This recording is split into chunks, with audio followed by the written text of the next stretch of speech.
Megan Romer. She is the co-chair of the DSA. She was on David Remnick's podcast, and she talked about taxing the hell out of them. And he said, what do you mean by that? And she said, well, you know, I don't really have a solid, and then just dribbled off. Yeah. And he said, but shouldn't you? Shouldn't you be more specific about what taxing the hell means? They don't know anything. By the way, there's been a slew of interviews just like this where candidates for who represent the Democratic Socialists of America have really struggled to articulate how they don't subscribe to communism, whether or not they really believe in Marxism. They're running, many of them anyway, as Democratic Socialists. It's a totally different political organization. And in fact, they want to take out the Democratic Party. I mean, that's their stated goal. They not only want to take out the Democratic Party, they want to take out the entire constitutional system. Welcome back. That was HBO host Bill Maher, a New York Times reporter. From the New York Times, Jeremy Peters slamming Democrat Socialist Communists, saying they can't articulate their own policies. Their stated goal is to take out the entire U.S. constitutional system. CNN's Dana Bash was sitting there shaking her head at how absurd Democrat communists are. Let's welcome back to the show from House Judiciary, GOP Congressman Brandon Gill. It's great to see you, sir. What's your reaction to everything you just heard?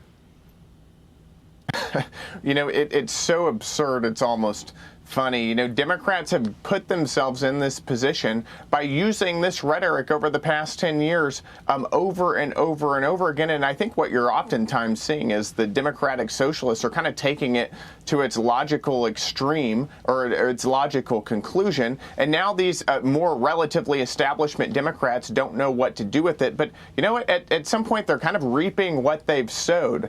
Obviously, this ideology doesn't make any sense at all. If you took all of the wealth, 100% of the wealth of the 400 wealthiest people in the United States today, that amount of money would not cover 1 year's worth of government spending at current levels, not to mention the levels that the Democratic Socialists are advocating for, which, by the way, according to the Cato Institute, could be beyond $200 trillion a year once you account Medicare for all and government-funded jobs and housing and reparations and everything else. So this is an ideology that does not withstand scrutiny, and I think the Democratic establishment is realizing that. Congressman, what do you make of Hassan Piker, who's a Democrat communist surrogate campaigning?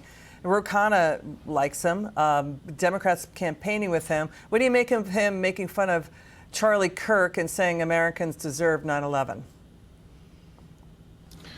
You know, it's really sickening. I think most Americans want to look at both political parties, Republicans and Democrats, and be able to make the assumption that both sides are looking for what's best for the United States and want what's best for the American people. But if you are suggesting that America deserved 9/11, as he has said outright, Hassan Piker, you clearly not only do not want what's best for the America, but you clearly believe that this country is fundamentally evil or deserves some of the worst atrocities that have ever happened.